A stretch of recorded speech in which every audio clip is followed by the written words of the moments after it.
All right, let's go to question 15.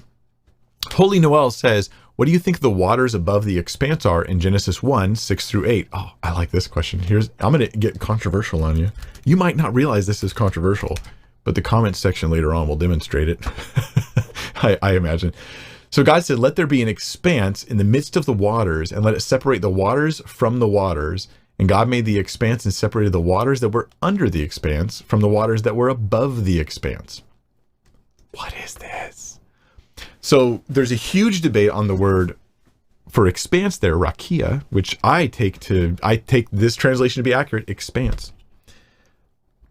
There's a whole big controversy there, because they're like, no, it's a hard, fixed structure of some kind.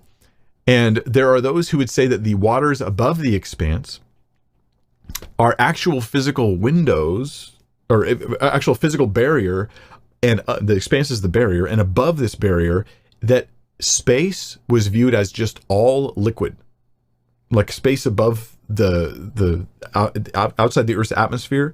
So you have Earth, you have sky, you got clouds, and you have this hard firmament, right? That's not an expanse, it's a hard firmament. And above that, you have waters, large amounts of water that are up here, these celestial waters. And that when the flood came, God says, open the windows of heaven. It literally opens this kind of like portals, windows, so that the water can splash down. Now, I get into some of this in my video on the flat Earth stuff. I'll link it down below on why the Bible does not support a flat Earth. Now, we talk about the waters above the expanse.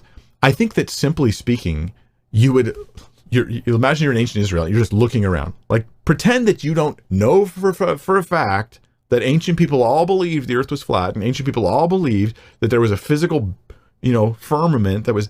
But just pretend you're just standing in a field and you don't know any of that, and you read this passage, right? There's the earth, and then there's the water, and there's a dry ground, because the water and the earth are separated from each other. So there's dry ground, there's water. Then there's an expanse.